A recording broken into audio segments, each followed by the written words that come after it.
So many buttons to push. All right. Good morning, everybody. Nikki Burnett here. Taste Like Nutrition. This is Taste Like Nutrition Radio, streaming live on KUHSdenver.com. And today is a super unique, intriguing, interesting show. I've been looking forward to this for, months. I think it's been months. So super excited, Tom. This is Tom Paladino, to have you on to chat with us. Thank you so much. Thank you. Appreciate the audience. Thank you. Yeah. So this is going to be interesting, and I can't wait for us to dig in a little bit. But as always, we always start the show with gratitude. Gratitude can change the world. I fully believe that. I think it's really important.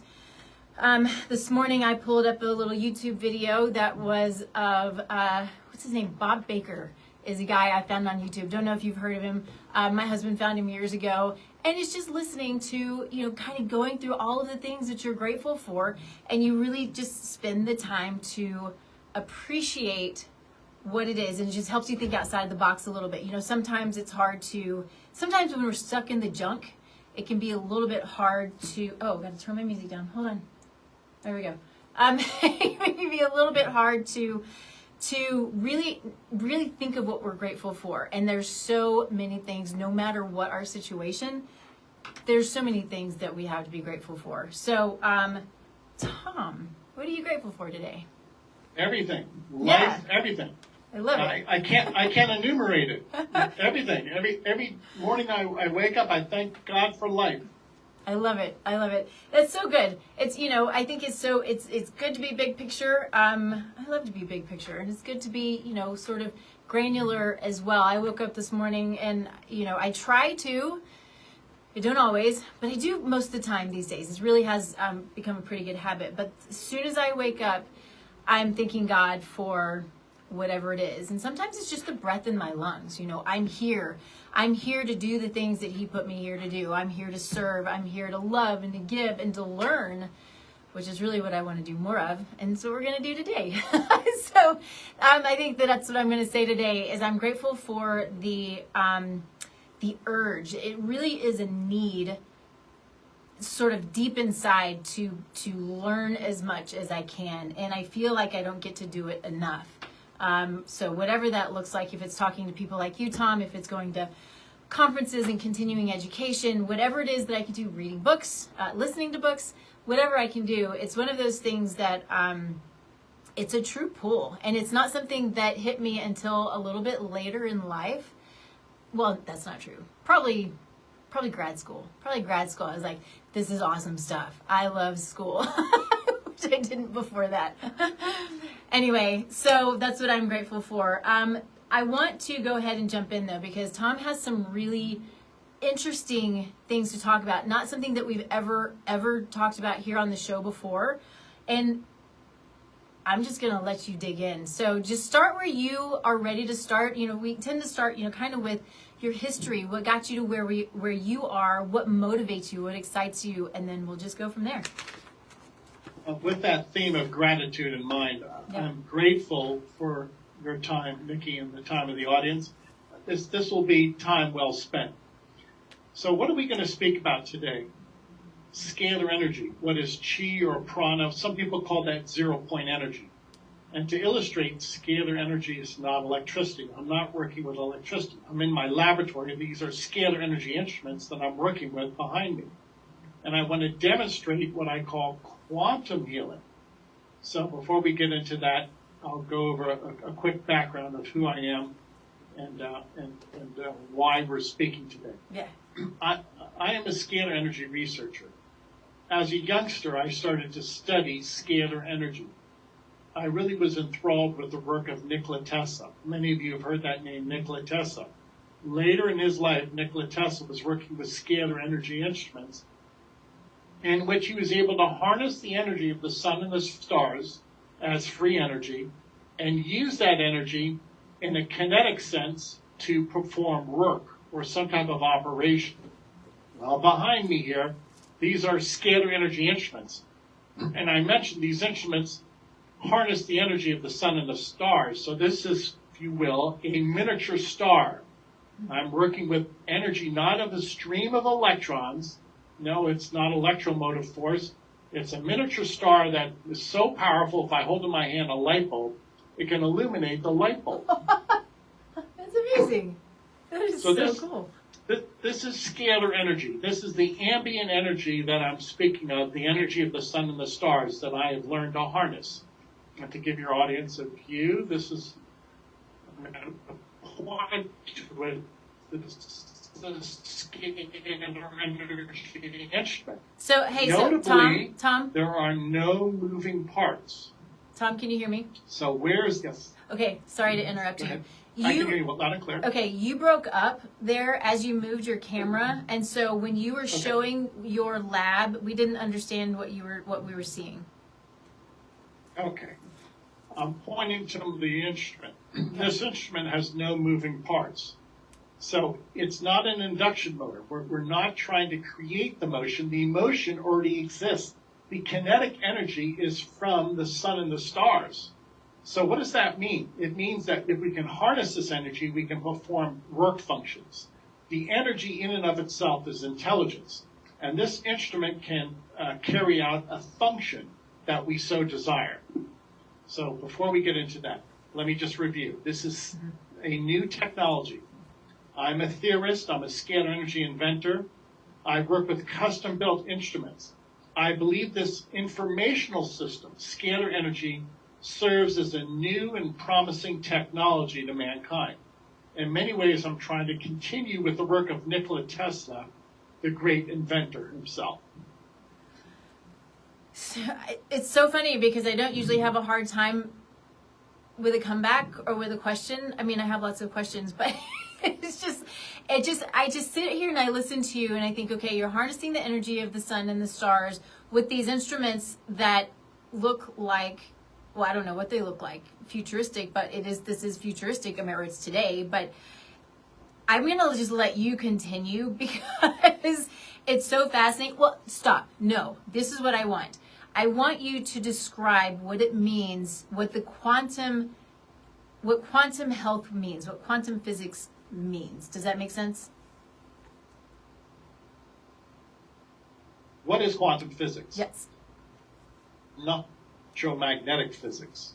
Now, what are we getting at? As far as I'm concerned, quantum physics is non-physical reality. It's information, intelligence. Now, if we look at the electromagnetic spectrum, you have to deal with some type of electron or proton. There is some type of mass involved. With scalar energy, there's no mass. It's massless.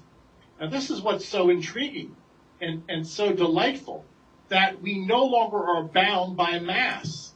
We can work with intelligence, which moves at a flash across the universe.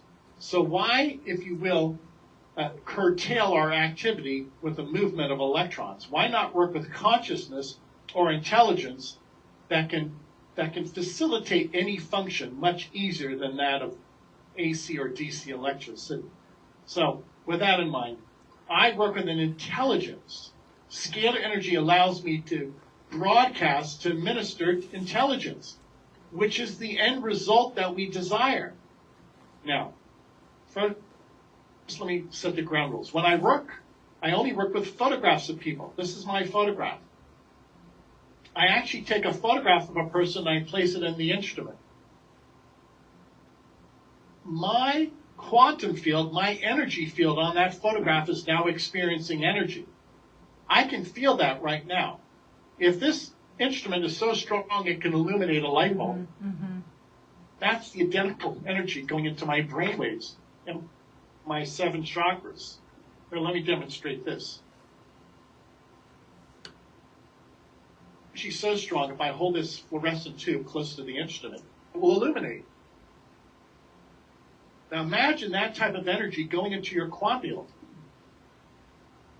Fascinating. Scalar energy force field that I've created. So what does this mean? We're not on a biological level. We don't work with the biology of it. We work with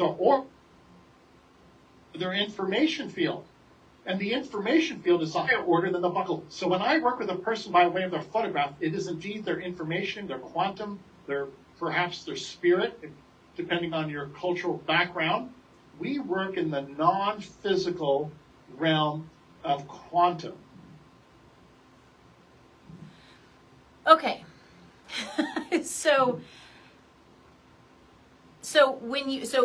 with this type of energy, you have the ability to change, and I don't know if I'm jumping ahead, but it's kind of what the show is about a little bit, I think, is sort of to change biochemistry, yes? Yes. And yes. Which is, top to bottom, it's everything, right? In our body, biochemistry. So, yeah, talk about how that happens. Okay. And so all why? of my sure. All of my work, once again, is informational. Mm-hmm. I believe it, if you will, downstream it has a biochemical effect. Mm-hmm. But in and of itself, it's only information. And I'll improve that by the following. Let's say somebody sent me their photograph and I wanted to download a natural food into a person. So follow me now. This is a photograph of spinach. Now, the key with this photograph, it has energy attached to it, not a chemical. If I wanted to give myself the energy of spinach, I would hold up my photograph side by side the photograph of spinach. Now, remember, we're working at an informational level. So the energy of spinach enters into my quantum field. Now, that is, if you will, not a biochemical process, but an informational process. And when I do that, I have a program called Natural Foods. When I do that, I realize that I'm receiving the nutrients that I need. I am not hungry. I can miss a meal or two because energetically my body is receiving the nutrients, the phytochemicals from spinach. And in so doing, I see a change in my chemistry. All right. So you probably get this question all the time. If you do, I mean, if we do that, if we were to all do that, does it mean that we don't have to eat? It means that, and this is from my feedback from people, people are missing one meal a day. Okay. They're not as hungry. Okay. Because we can download energetically the vitamins, the phytochemicals, the minerals that they need. Now, I in no way do I want to replace any supplement program. In no way do I want anybody to abandon. But from experience, people tell me when we are downloading the energy of spinach, other types of natural foods into people, that download of energy serves to suppress their appetite. They say that their skin tone is many fingernails are stronger. All of that on account of the fact that submitted a function. Crazy. So I'm going to tell you that our connection is a little bit dodgy. I think we're catching most everything, but it's a little bit rough. I'm not sure what's happening, but it's okay. Just letting you know. I don't know if I don't know. Anyway, but okay. So one of the things that I would come back to that with as a nutritionist is, this is not for everyone, but often, I mean, it used to be, so it's very much person dependent, but it used to be we need to eat 3 meals a day and we need to have snacks in the middle. And now we're getting to the point where like, oh, we're eating way too much food. We don't need all of this energy, right, that food gives us. We're taking on too much. And so fasting or intermittent fasting is more of it can be a good way to go for some people, less for women, but for some people, especially for men. But sometimes it can be difficult when you're in a situation where you have imbalances in your satiety and hunger hormones, when you have, all of these things that can happen that I deal with on a biochemical level. So something like this almost can be a little bit of a replacement. If I tell someone, hey, I need you to skip a meal, which I don't always do, but sometimes I do. Anyway, this can be a little bit of a sort of a help, a lift, Yes. replacement of sorts to help them get through. Yes, exactly. And that's what many of our subscribers are saying, that they do not want to abandon their health regimen or their diet. Mm-hmm. They simply want to supplement with our program. And again, we only work with the energy fields on photographs. So this is, if you will, vitamin B5, pantothenic acid, if I were to place that inside my quantum field, I enjoy the energy of B5. I'm receiving the B complex vitamins. Energetically, it suppresses my appetite. I'm receiving the necessary energy of the nutrients that I need. The metabolic processes are avoided because we actually administer what we need to each quantum cell. It's an energetic administration. It's not a chemical process. So this is not, you don't have to metabolize. You don't have to break this down. Yeah. We already deliver it. So can you do me a favor, just because I'm super curious? Can you put up next to your B5 a different B vitamin? Do you have a different B vitamin, just so we can I can see the difference of in the two? Okay, here's riboflavin. Ah, that's beautiful. Yeah, they are. Now, the instrument that I have, it's the nutrient program. This instrument is operating 22 hours a day. And for 22 hours, the energy of B2 is downloading into me. Well, that's wonderful. So when can you achieve nutrition around the clock? You can only do that through energy. Obviously, you don't want to take a protein shake 22 hours a day. You don't want to eat 22 hours a day.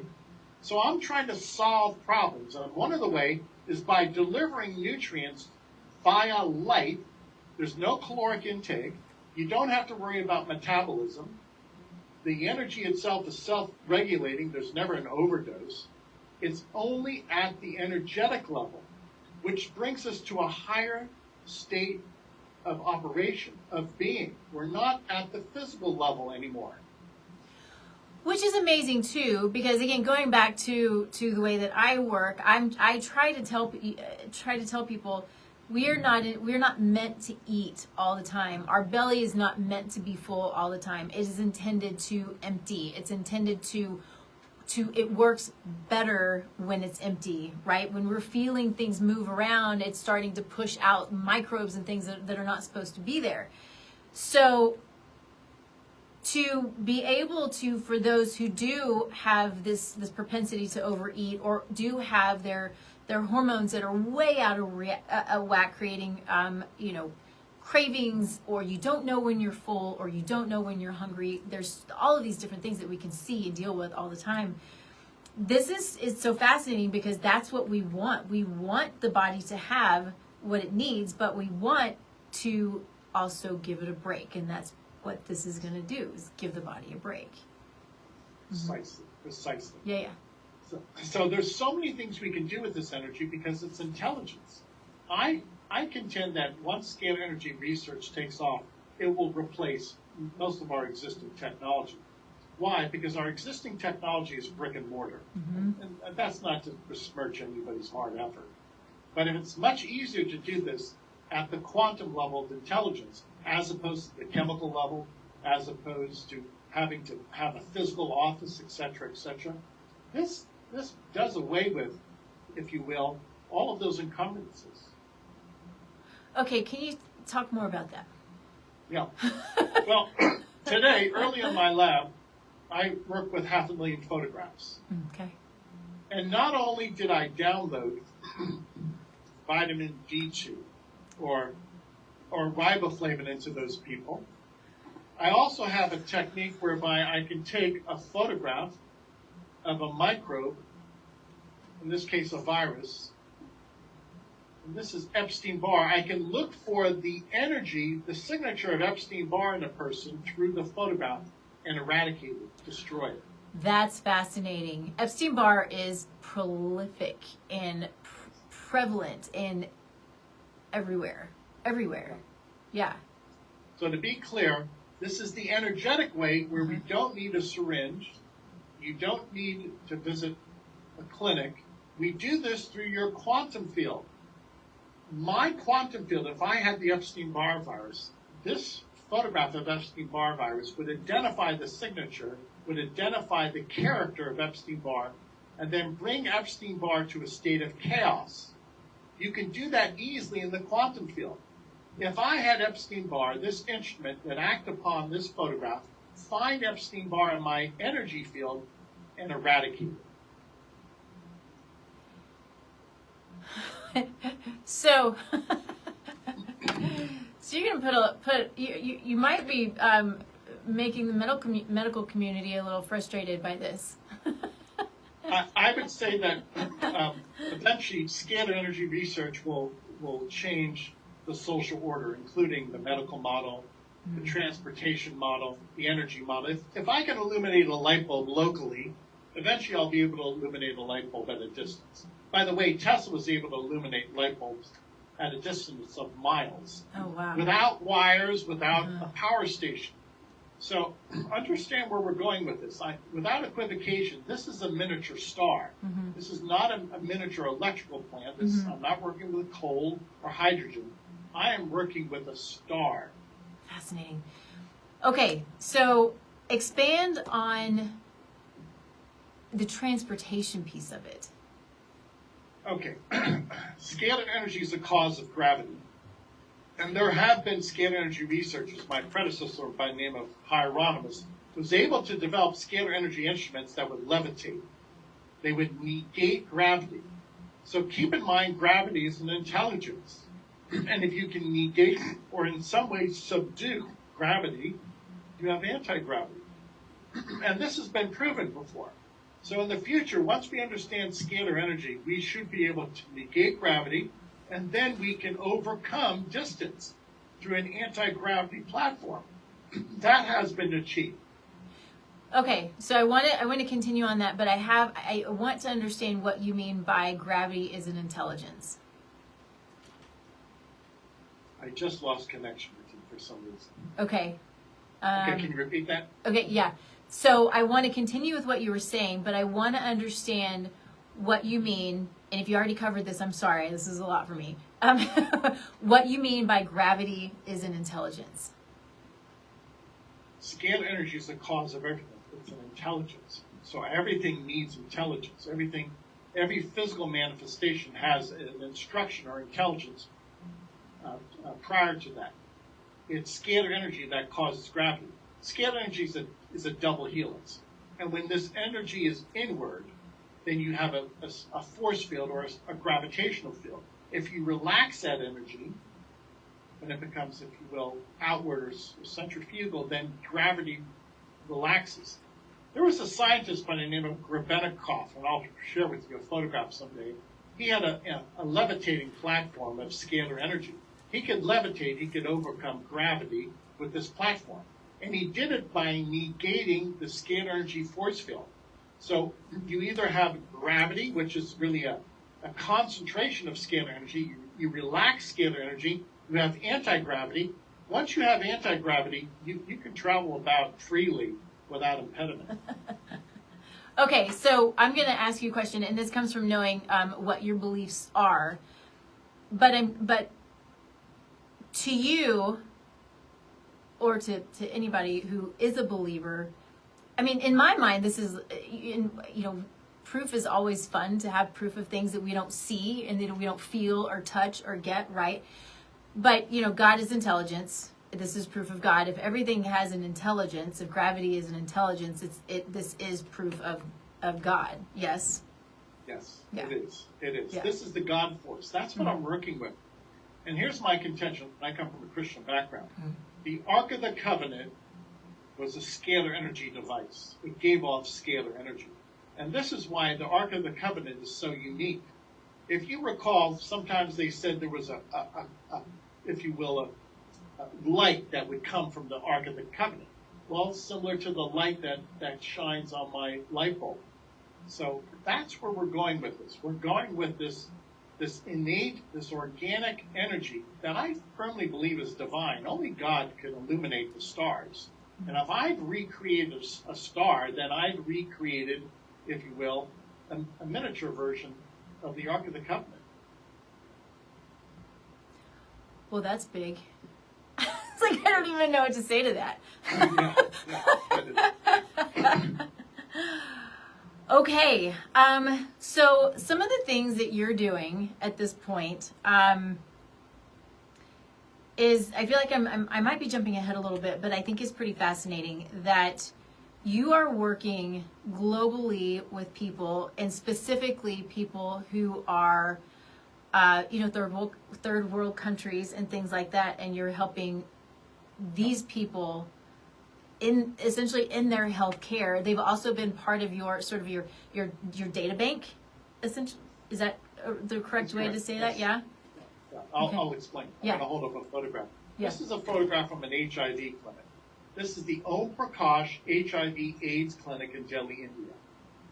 And they've been supporting us. We've been supporting them. We've worked with over 5,000 people at this clinic who were HIV positive. And after working with these people through their photograph, only their photograph, nobody has a viral load anymore for HIV. I'll explain how that works. Once again, I only work with photographs because the photograph is a source of light and very pertinent to my work, Nikki. There's no human interpretation. What do I mean? I'm going to hold up a photograph of the HIV virus side by side the photograph of the people from Delhi, India. So we share information. Everything is intelligence with scalar energy. Non-physical intelligence of HIV, if we can find that signature of non-physical intelligence of HIV in people. Oh, I lost you. Hold on, I lost your... Hey, Tom. Hold on, we can't hear you. I don't know why. Oh, I just got you back. So... Okay. All right. Sorry. I'll explain. Yeah, sorry.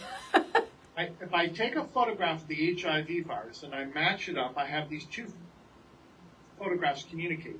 The HIV virus, if we can find that HIV virus inside a person's quantum field, then the HIV is a signature and eradicated from the people. So I only work with photographs because it's quantum intelligence. A photograph has quantum intelligence. It's not chemical.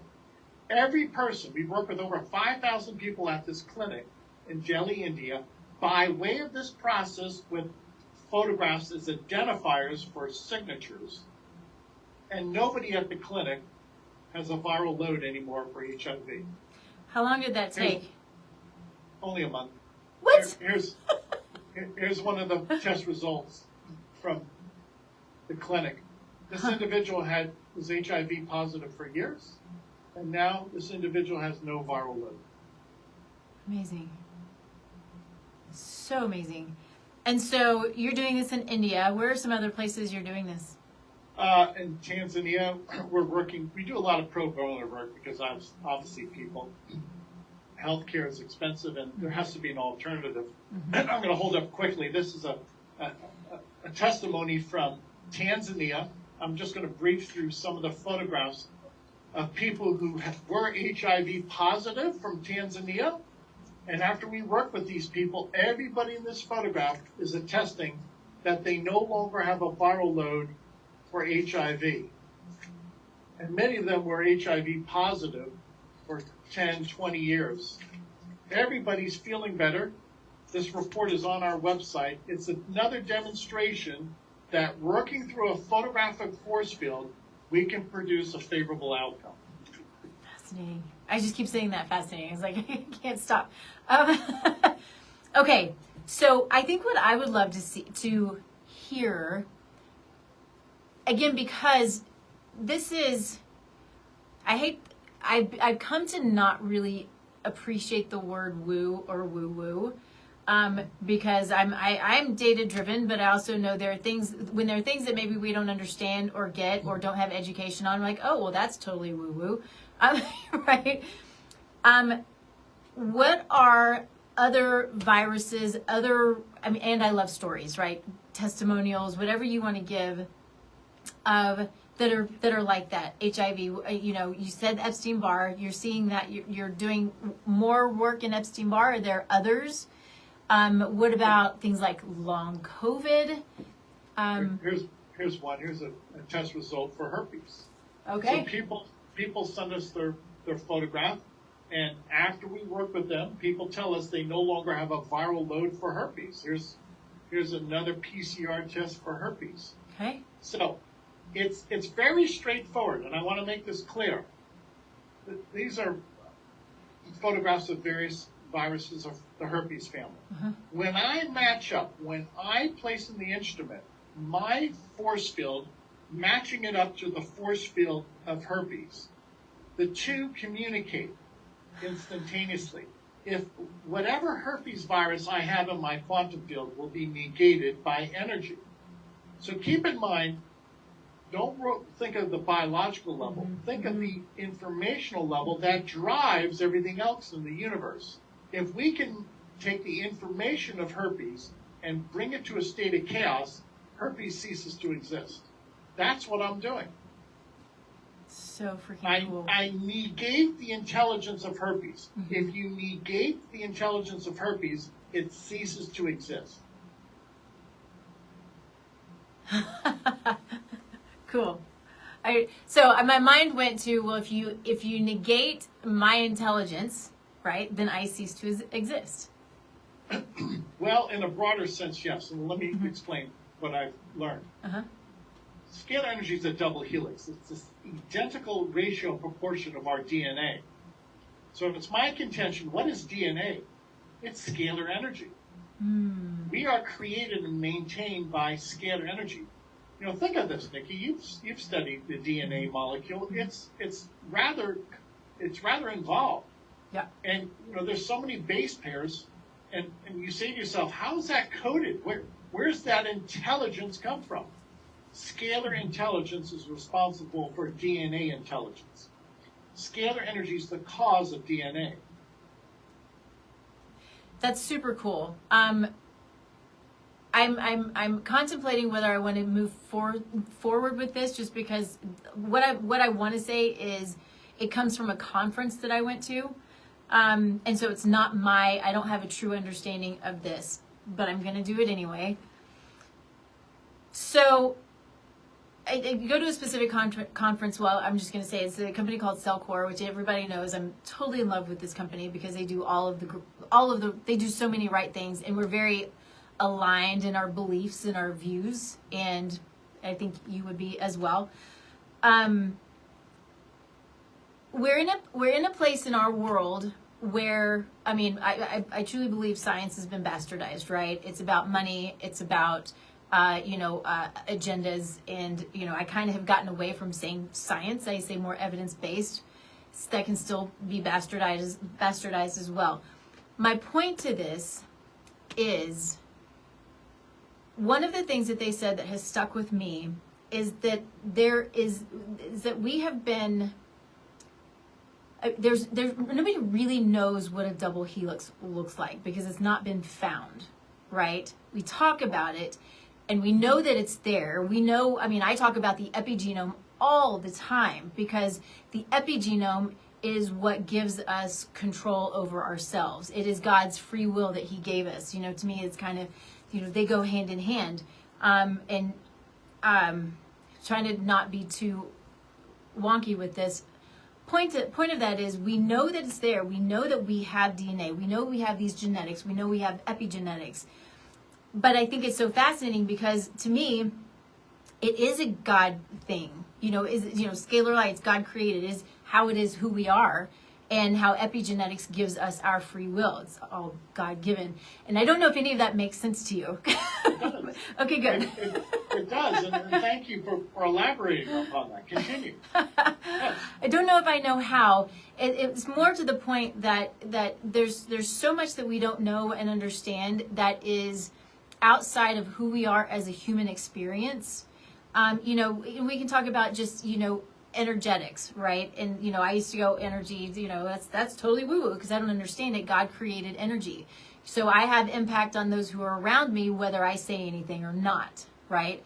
And we all impact each other. That's why gratitude is so important, because it does put out positive energy.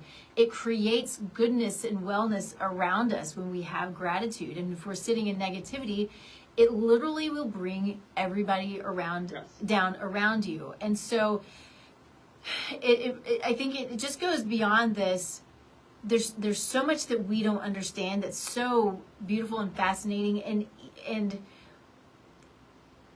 I think sort of the point to the fact that we don't really know what a double helix looks like. There's a lot of stuff out there that science has told us that is either been disproven and not admitted to. You know, for example, the cell. The cell, we have these pictures of the cell when half of these pictures are not proven parts of a cell. I assume you know what I'm talking about. These are things that were new to me, because if you just go through, you know, junior high and high school, you're learning science, you're learning parts of the cell, like, oh, okay, so this is all proven. Not the case. There's so much that we don't know. Yeah. So I don't know where to go with that, but. Oh, very good. Now, what do I like about my work? And again, I respect everybody. I respect the medical community. Yes. But the medical community is working at a biological, physical level. Right. I don't work there. I work at a higher level. That's right, a higher level of intelligence. And the intelligence that I work with commands the physical level, commands the universe. Now, without equivocation, the instrument has never failed. Anybody who's ever sent me their photograph and they had herpes, this has never failed. If they sent me their photograph and I matched it up with a photograph of herpes viruses, various herpes viruses, after I work with them, they never have a viral load. Most people never have blisters or symptoms anymore. So what's the point? We're working with a first principle. We're working with the first cause. Energy, light is fundamental. It's a first cause. Every time I work with my instrument, if I tell my instrument to negate the intelligence of herpes, it happens. It always carries through. My work is flawless because I work with energy. So cool. Okay, so when you're working with someone, and I know you're working with however many hundreds of thousands, you said it a little while ago, you're working with a lot. Half a million photographs a day. 500,000 a day, okay. I'm assuming and so, okay, let me see how I want to say this, because I know, you know, on your website you have your programs that you do, right? Then you have your basic Scalar Light program. Are you, I guess when people work with you, they have specifics or does the basic Scalar Light cover all of that, or do you understand my question? Because I'm not sure I do. Yes. How do you work with people? Maybe that's what it is. There are different programs. If women want female hormones, I take photographs of female hormones and I match it up to their photograph. Okay. If people want our standardized program, just send me your photograph and we work with you by way of scalar energy to eradicate microbes, to assemble nutrients, and to balance your chakras. That's our standardized program. Okay. As I mentioned, we have a natural foods program. If you want natural foods, you're going to send us your photograph, and we're going to download those photographs, if you will, of food into you. So we have different programs. Natural foods would be a photograph of tomato or spinach. So pretty. Now, why is this so important? There's no human interpretation. If you look at that photograph of spinach, there are thousands of phytochemicals. Their energy field is in that spinach photograph. That is beyond my understanding as to how those thousands of phytochemicals, flavonoids, etc., vitamins, minerals, cooperate with one another, synchronistically work with one another. That syncretism is beyond me. Why? There's just too many permutations. What do I like about my work? I don't have to ascertain those 1,000, 2,000 phytochemicals. The energy does that, and the energy downloads that into my quantum field. All right, so how many, I'm going to go back to like viruses and microbes and things like that, because that's a lot of my world. Yes. Are you doing, and I'm not going to say all of them, obviously that's too much, but are you doing like all of the big main ones, or Yes. how, and are you, for those who are just doing sort of the basics, are you just putting in the certain ones in basically the equipment, the lab, the Intelligence. it looks for Correct. the virus's Yes. energy. Yes. And so you don't really know what's happening with each person. You're just sticking it in and letting it do its job, essentially. Yeah? Exactly. Unless Exactly. of course you're doing data or research. There's no human reasoning here. That's why it always works. Light, energy does all the work. Tom does not do any work. There's no room for human error. Why? It's energy, it's divine action. So, for instance, I'm going to hold up a motif, if you will, this montage of 15 different viruses. Mm-hmm. In one instant, if I place those viruses in the quantum field next to my quantum field, there would be a download of intelligence into my quantum field. Whatever virus I had in my quantum field, it would be negated. We would eliminate the intelligence instantaneously. Now, to answer your question, I have 400,000 photographs of microbes, different species of microbes. I have a gigantic library. I've worked on this my entire life. So in 1 hour, approximately, I can look for the intelligence of over 400,000 species of microbes and remove them or negate the intelligence. So going back to your HIV group of people, in doing this research and knowing that you are working with people specifically for HIV, are you only specifically doing HIV with them, or are you doing everything else? When I work with people, it's the pathogenic cleanse. It's our typical program. I always work with people with the pathogenic cleanse every day for 400,000 species of germs. Okay. Microbes. Okay. So, and this might be getting in the weeds a little bit. Often so it's so much about our body is about the terrain, right? So often if we're not able to fight microbes, it's because there's something that's creating a toxic load. There's something that's not allowing the body to work properly. Is HIV does it take hold because the body isn't strong enough to defend itself? Or does it take hold just because it takes hold, right? I mean, I think there are lots of questions there. So I don't know if I have a question there, except I'm curious of your thoughts on, because you're eradicating everything and you're also eradicating HIV. I guess I'm more curious about what your thoughts are on the terrain and the inability to fight. Yeah, and that's why for only 1 hour a day will I eradicate pathogens. Okay. For the remaining 23 hours a day, I want the body to be vigilant. I don't want to, if you will, weaken the immune system. Yeah. I don't want to compromise the immune system. Okay? Uh-huh. And then moving on, we have to keep in mind when I'm working with this energy, we really don't know how it interfaces with the chemical world, with our biochemistry. Yeah. I'll be the first one to tell you, I don't know. And frankly, if it does interface, it's not going to be your typical interface that we've experienced with chemicals or reagents or food. Sure. Because all of my work is non-physical. So how does non-physical information download into the physical plane or the biological plane? Well, that's an interesting question. We don't know. I'm going to titillate the audience with this. My predecessor, a man by the name of Hieronymus. Now follow this. Follow the consecration. Hieronymus grew plants in the dark with scalar energy. He had plants in his basement. He grew plants in the dark with scalar energy, no sunlight. So what does that mean?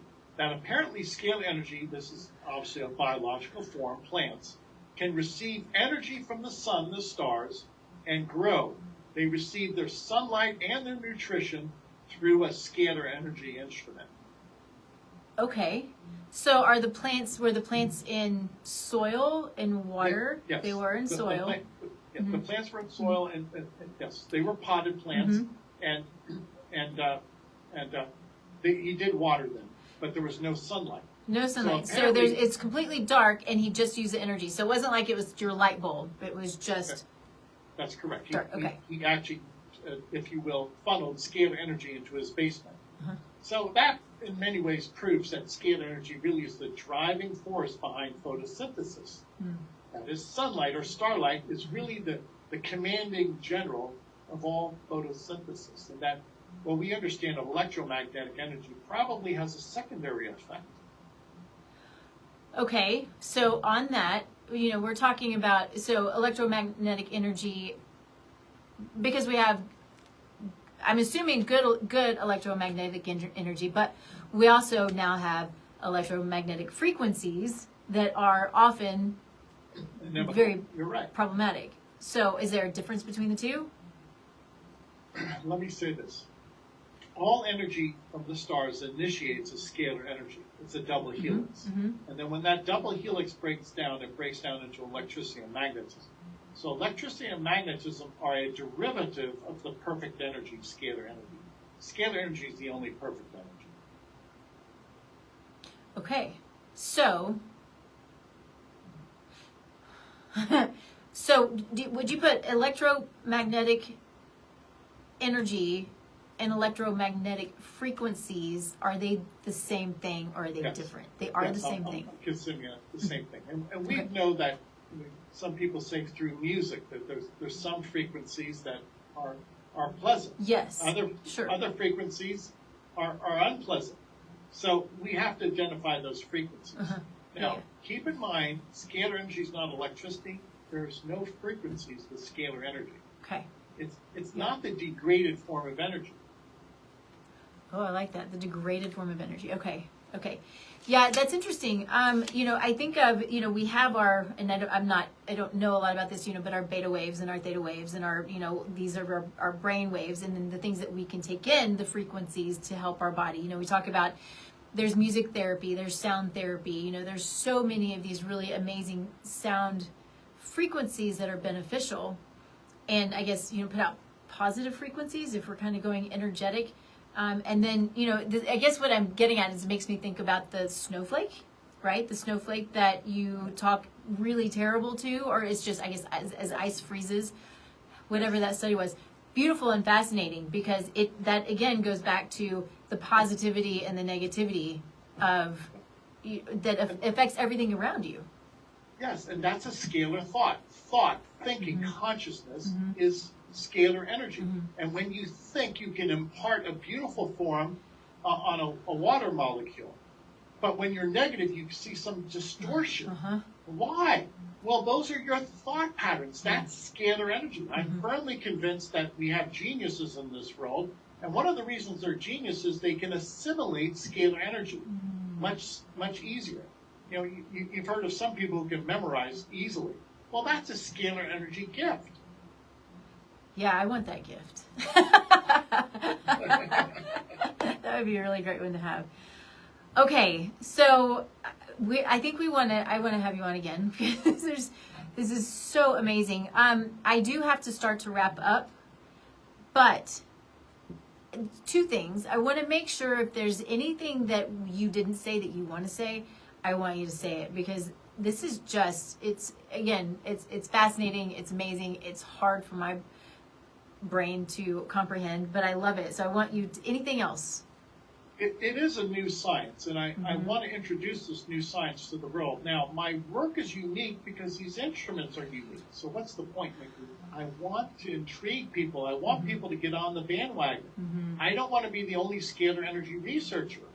So those of you in the audience who are interested, help us. We're all grassroots. We have to get this technology out there. Cool stuff. And so how do people find you? How do they reach out to you? Scalarlight.com. SCALAR. Scalarlight, L-I-G-H-T. Visit our website. You can actually sign up for 15 days of free sessions by emailing. Only email your photograph and include your family and pets. Scalarlight.com. Thanks, Nikki.